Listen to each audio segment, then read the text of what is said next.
Okay, let's talk about the planet that goes with Magician's Nephew, and then we'll talk about the order of books.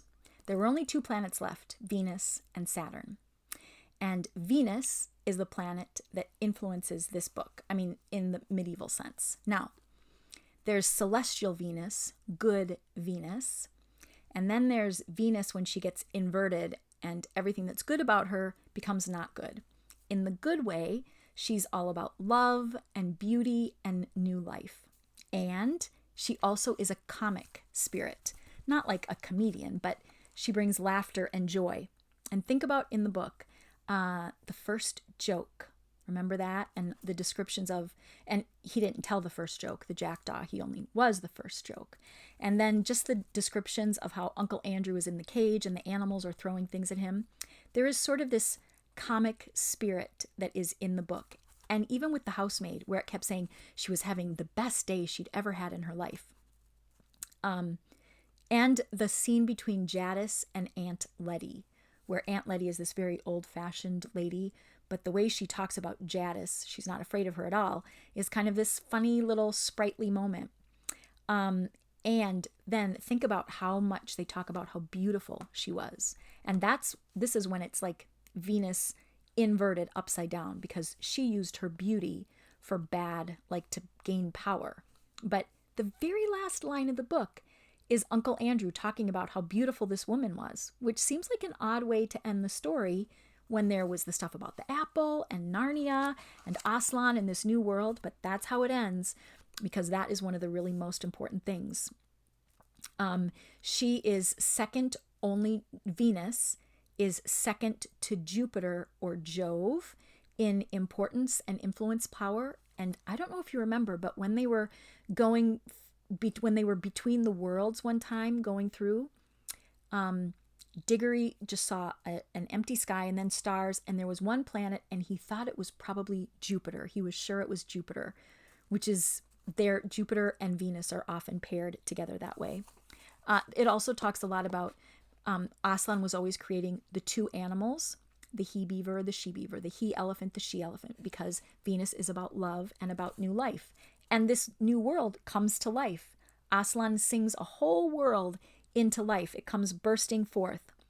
And you can almost hear the trees grow because there's so much life going on. You can hear them drinking the water.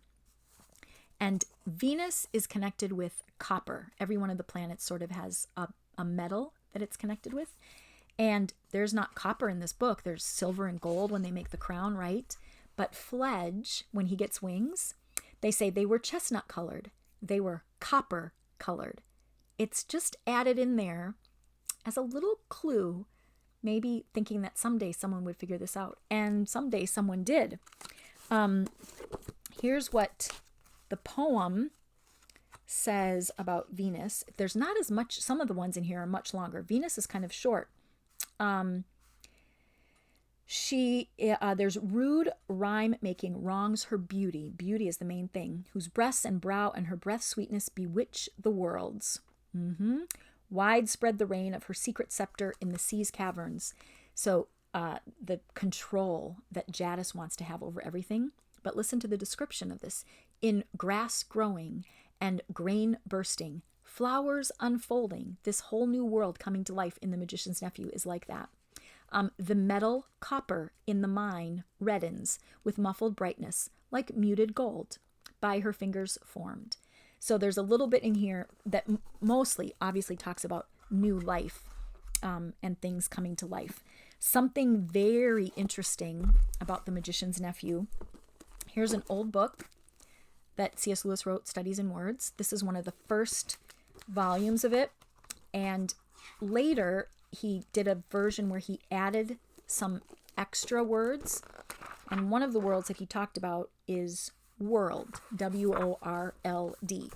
And think about in the wood between the worlds, and he talks about a new world, and every world comes to an end at some point. So he's talking about how people use the word world. And I'm just going to read you a little bit here. It says, it flourishes still in more than one language. For all I know, in every language. This is using world sort of in a Like if you go, man, I had a world of fun. I'm not talking about a world, but it means it was so much fun that it was like its own world. So here's the example. Thus, we have Je n'y manquerai pas pour un monde, which is French, or in Italian, La domestica che la spasava un mundo quella mattina, which translates to the housemaid who was having a world of fun that morning. This is what he says that's from. It's from a book by G.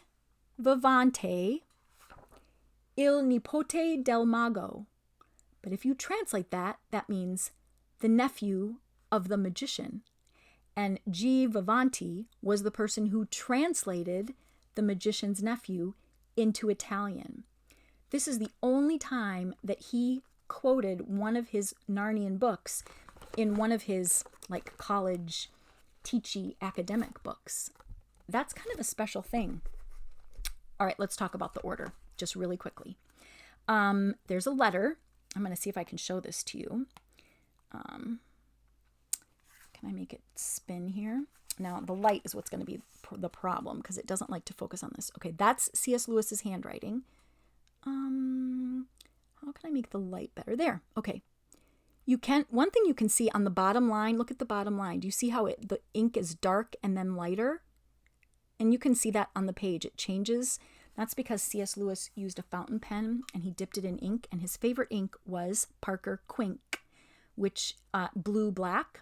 And when it was first in there, it was dark. And then when the ink started running out, it got really light blue, and then you'd have to fill it up again. That's why you can see blue and black on this page. He wrote this letter in 1952 to a group of young school children. And I don't know if this is the name of the school or the club that they were in. I can't remember, but they are the Grittletonians. Grittletonians. Grittletonians, which sounds like something from Harry Potter.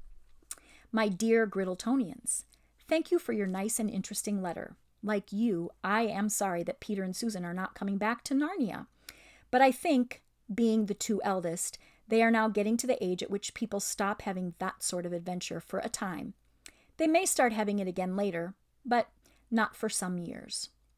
The new book is called The Voyage of the Dawn Treader, so that's what he was working on. Lucy and Edmund, well, maybe it had just come out. Lucy and Edmund find Caspian, now a king, of course, on board ship, sailing to the eastern end of the Narnian world. There will be lots about Reepicheep, and there will be a sea serpent and a dragon, a lot of strange islands. I do hope you will all like it. I intend to have 7 of these stories all together. That is, 4 more after the next one. They will be called, now let me open up the next page, The Chronicles of Narnia. He had that planned all along. The 6th book will go right back to the beginning and explain how there came to be that magic wardrobe in the professor's house. For of course, you will have guessed that the old professor must have known something about things like that himself, or else he would never have believed what the children told him. I don't know yet what will happen in the 7th book. What do you think would be a good thing to end the whole series with? Of course, Aslan will come into them all. That's a pretty important thing to know right there. And then just think about the book. Just a couple of things. This is a story about something that happened long ago when your grandfather was a child. It is a very important story because it shows how all the comings and goings between our own world and the land of Narnia first began. Well, if you don't know anything about Narnia, you're not going to care about this book. But if you've read all of the books about Narnia, you're going to read that line and go, oh, I can't wait to find out the things that I don't know yet. This is very exciting. When she throws the lamppost, you are supposed to go, oh, that's where it came from. If you didn't know that, you wouldn't go, oh, that's so exciting. She threw a bar off of a lamppost and it grew into a lamppost. You wouldn't care about that at all, but you care because you know what's coming. And then at the very end, if you were to read this book first, it tells you another child from our world got into Narnia on a snowy night. It gives it away. And later it says, it tells about the wardrobe, right? And though he himself did not discover the magic properties of that wardrobe, someone else did. That means if you read this and then read Lion, Witch, and the Wardrobe, as soon as you got to the house of an old professor and there was a wardrobe, you would go, someone's going to get in that wardrobe to Narnia, and there would be no surprise. But if you read that book first, there's the surprise of them getting into Narnia. And then when you read this book, there's the joy and the surprise of finding out where the lamppost came from and where the wardrobe came from and why the wardrobe was magical. That's very interesting, isn't it? It was made from wood that grew from a tree, grew from a seed, from a piece of fruit, from a tree in Narnia. So it always was calling and wanting to go home again. Oh, that's so fun to know now. But you love Lion, Witch, and the Wardrobe without it. But if you were told all of that beforehand, then the magic of Lion, Witch, and the Wardrobe would be sort of like, wow, I knew someone was going to get there in a wardrobe, so now I know. Once you've read the books, then it doesn't matter what order you read them in anymore. Then you can read them in whatever order you want. But I am very, very sure that C.S. Lewis meant for us to discover Narnia just the way that Lucy does in the wardrobe, and to meet Aslan the way that Lucy does, and all the children when the beavers kind of introduce him. And in fact, in this book, they never even say, who is that? What's his name?